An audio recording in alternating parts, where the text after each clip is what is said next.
Que época terrível esta, onde idiotas dirigem cegos. É neste lugar estreito e lúgubre, onde o escravo moderno acumula as novas mercadorias que deveriam, segundo as mensagens publicitárias onipresentes, trazer-lhe a felicidade e a plenitude. Porém, quanto mais acumula mercadorias, mais ele se afasta da oportunidade de ser feliz. A mercadoria, ideológica por essência, despoja de seu trabalho aquele que a produz e despoja de sua vida aquele que a consome. No sistema econômico dominante, já não é mais demanda que condiciona a oferta, mas a oferta que determina a demanda. Então é assim que, de maneira periódica, surgem novas necessidades que são rapidamente consideradas como vitais para a maioria da população. Primeiro foi o rádio, depois o carro, a televisão, o computador e agora o telefone celular. Todas essas mercadorias, distribuídas massivamente em um curto lapso de tempo, modificam profundamente as relações humanas. Servem, por um lado, para isolar os homens um pouco mais de seu semelhante e, por outro, para difundir as mensagens dominantes do sistema.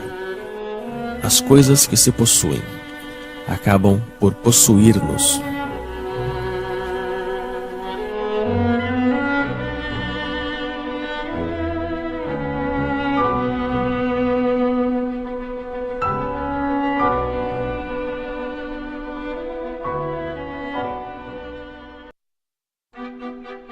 Porém, é quando se alimenta que o escravo moderno ilustra melhor o estado de decadência em que se encontra. Dispondo de um tempo cada vez mais limitado para preparar a comida que ingurgita, ele se vê obrigado a engolir rápido o que a indústria agroquímica produz. Errando pelos supermercados, à procura dos substitutos que a sociedade da falsa abundância consente em dar-lhe, só lhe resta a ilusão da escolha. A abundância dos produtos alimentícios apenas dissimula sua degradação e sua falsificação. Não são mais que organismos geneticamente modificados, uma mistura de colorantes e conservantes, de pesticidas, de hormônios e outras tantas invenções da modernidade.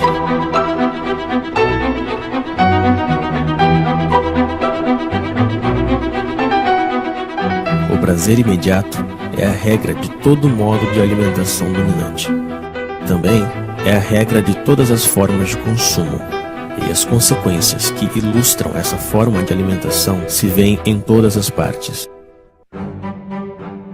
A outra consequência da falsa abundância alimentícia é a generalização das usinas de concentração e exterminação massiva e bárbara das espécies que servem de alimento aos escravos. Esta é a real essência do modo de produção dominante. A vida e a humanidade não resistem ante o desejo de proveito de certos indivíduos.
é a expoliação dos recursos do planeta. A abundante produção de energia ou de mercadorias, o lixo e os resíduos do consumo ostentoso hipotecam a possibilidade de sobrevivência de nossa Terra e das espécies que nela habitam. Porém, para deixar livre o curso ao capitalismo selvagem, o crescimento econômico nunca deve parar. É preciso produzir, produzir e reproduzir ainda mais. E são os mesmos poluidores que se apresentam hoje como salvadores potenciais do planeta. Esses imbecis da indústria do espetáculo, patrocinados pelas empresas multinacionais, tentam convencer-nos de que uma simples mudança em nossos hábitos seria suficiente para salvar o planeta de um desastre. E enquanto nos culpam, continuam poluindo sem cessar nosso meio ambiente e nosso espírito. Essas pobres teses pseudoecológicas são repetidas pelos políticos corruptos em seus slogans publicitários. Porém, nunca propõem uma mudança radical no sistema de produção. Trata-se, como sempre, de mudar alguns detalhes para que tudo fique como antes.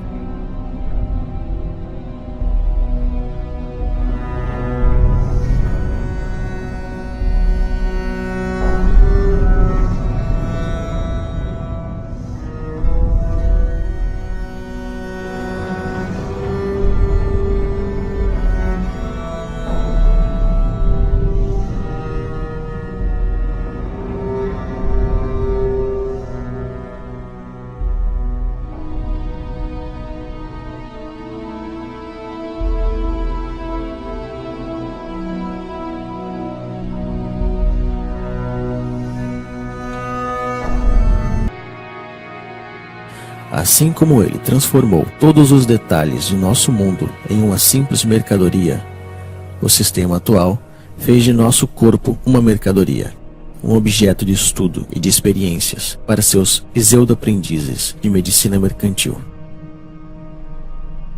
Os donos do mundo já estão prontos para patentear os seres vivos. O sequenciamento completo do DNA do genoma humano é o ponto de partida de uma nova estratégia posta em ação pelo poder. A decodificação genética não tem outro objetivo que o de amplificar consideravelmente as formas de dominação e de controle. Depois de tudo, nosso corpo também não nos pertence.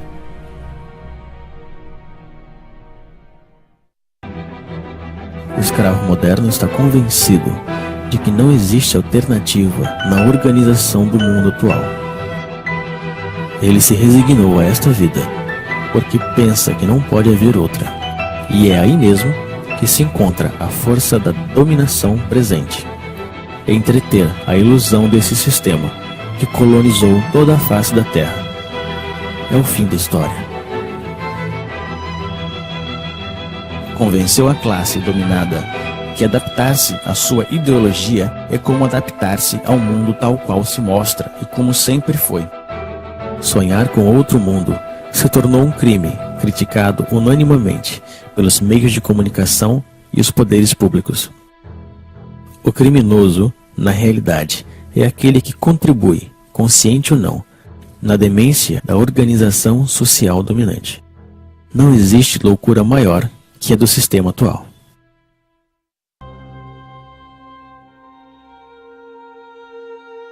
Através do esporte mediatizado, se representa o êxito e o fracasso, os esforços e as vitórias que os escravos modernos deixaram de viver em seu cotidiano.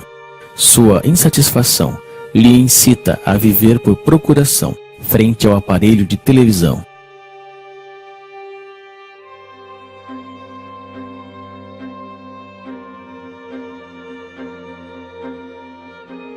Assim como os imperadores da Roma antiga compravam a submissão do povo com pão e jogos, hoje em dia é com diversões e consumo do vazio que se compra o silêncio dos escravos.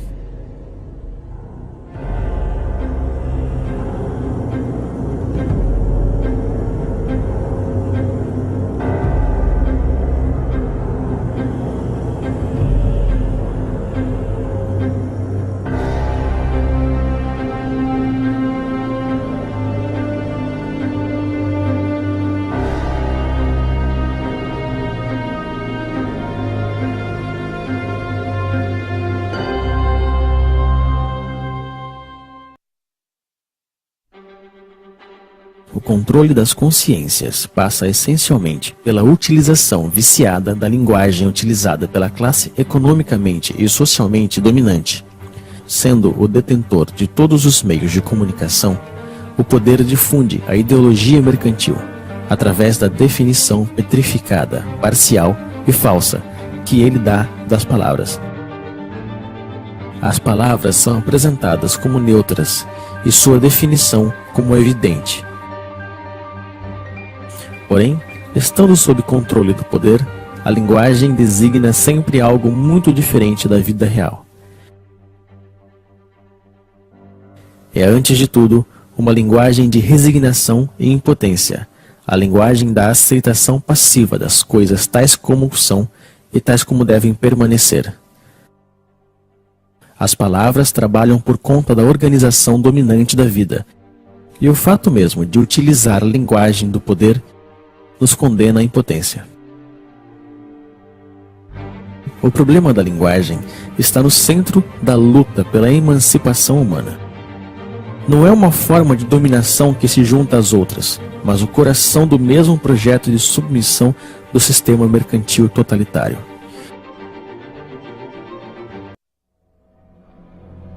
O sistema dominante se define então pela onipresença de sua ideologia mercante. Ela ocupa, ao mesmo tempo, todo o espaço e todos os setores da vida. Ela não diz nada mais que produza, venda, consuma, acumula. Ela reduziu todas as relações humanas em relações mercantes e considera nosso planeta como uma simples mercadoria.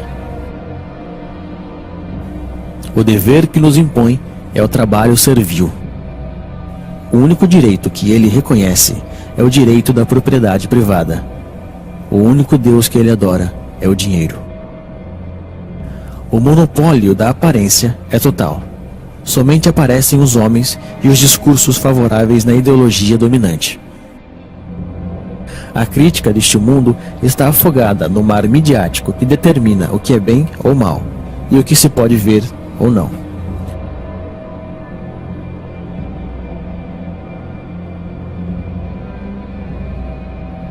A onipresença da ideologia, o culto ao dinheiro, monopólio da aparência, partido único disfarçado de pluralismo parlamentar, ausência de uma oposição visível, repressão sob todas as formas, vontade de transformar o homem e o mundo. Eis o verdadeiro rosto do totalitarismo moderno que chamamos de democracia liberal. Porém, é necessário chamá-la pelo seu verdadeiro nome: o sistema mercantil totalitário.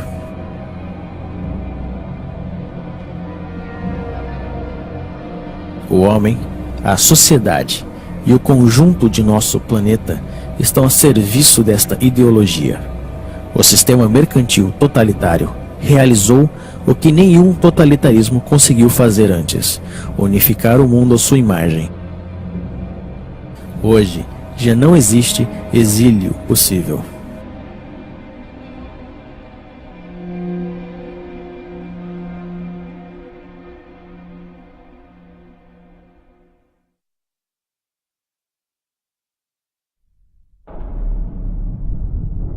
À medida que a opressão se estende por todos os setores da vida, a revolta toma aspecto de uma guerra social. Os motins renascem e anunciam a futura revolução. A destruição da sociedade mercantil totalitária não é um caso de opinião, é uma necessidade absoluta num mundo que já está condenado, pois o poder está em todos os lados, deve ser por todas as partes e todo o tempo, e devemos combatê-lo. A reinvenção da linguagem, o transtorno permanente da vida cotidiana, a desobediência e a resistência são as palavras mágicas da revolta contra a ordem estabelecida. Mas para que desta revolta surja uma revolução, é preciso unir as subjetividades em uma frente comum. É na unanimidade de todas as forças revolucionárias que devemos trabalhar. Isto só se pode conseguir quando temos consciência de nossos fracassos passados. Nem o reformismo estéril, nem a burocracia totalitária não podem ser uma solução para nossa insatisfação. Trata-se de reinventar novas formas de organização e de luta. A autogestão nas empresas e a democracia direta na escala comunal constituem as bases desta nova organização, que deve ser anti-hierárquica, tanto na forma quanto no conteúdo. O poder não é para ser conquistado, ele deve ser destruído.